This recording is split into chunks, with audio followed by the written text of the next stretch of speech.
lasa mamiritra be ny tanàna zay ty mandoetra mana tena fampandrosona nefa tsy manefa na ariary azy fa everina tonga fotsiny am'izao zay nareo zay tsy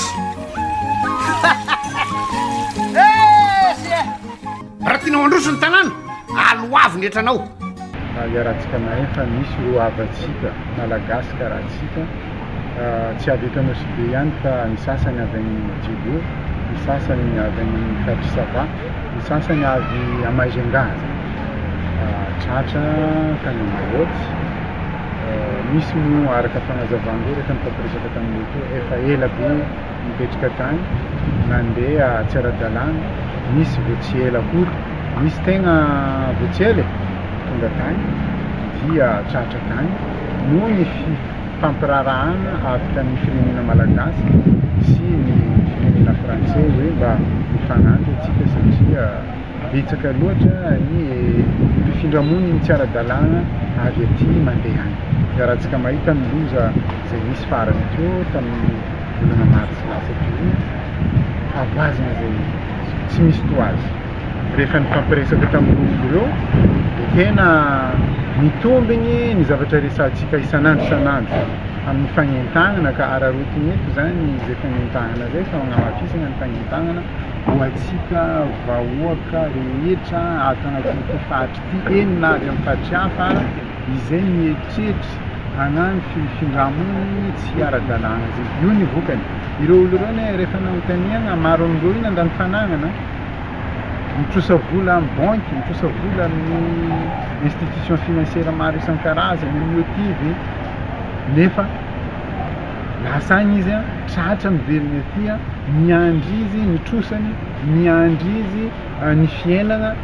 ny fanagnana izay nananany namidiny mba tsy resahana ny ataontsika hoe mety risque maro isan-karazany rahantsika mahita zany zavatra misy tamin'ny volana marsy lasa ka ny tiana resahany zany mbola manamafy ny fagnentagnana atsika vahoaka malagasy zay manana hitretry andeha hifindramony na tsy agny Mayotte ihany fa agny amin'ny firenena-kafa tsy ara-dalàna miveriny atya problème ary ny tegna olana raha mba mieritreritry ny hoany aminy agny ianao ara-dalàna andra raiky agny tsy lasa ntsony ianao satria efa tafiditra agnatin'ny atao hoe liste noire ka ny zavatra resahany eto zany dia hoe sisy lafiny mahatsara mandeha mifindramony tsy ara-dalàna ka aoka mba hajanontsika amin'izay ary milaza zareo hoe rehefa tonga any amin'ny fiarahamoniny misy izy agny ny tsara ny anazava amin'ny fiarahabelogno aminazy hoe ratsy zany mandeha mifindramony tsy ara-dalàna zany lasa andevo anao lasa fiainana tsy araka mietreretanao izy aleonao aty aminao rehefa tonga agny anao ke mbala maneriny an'izay fagnentana ho atsika tsy araikaraiky ny mpitany filaminana sy ny fitsarana tsy dirana laliny ny momban'izay ataoko hoe lafiny pitsopitso miaraka amin'ny lalàna sy fampiarana lalàna zay manjarandreo zay fa amin'ny maha-olombelony zany tonga misaorana bebe monsieur le maire ny sasany moa tsy afaka noho ny antony maro samihafa misaorana bebe koa monsieur le commissaire sy ny mpiara-miasa aminazy le nandray ary nitabataba ny fampiresaka tamin'ireo olo izay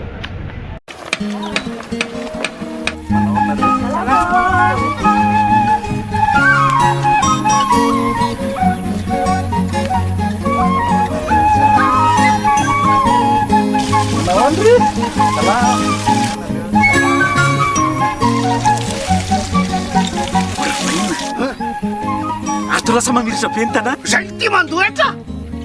mana tena fampandrosona nefa tsy manefa na ariary azy fa everina tonga fotsiny am'izao zay nareo zay tsy raha tiana mandroso ny tanàna aloavy ny etranao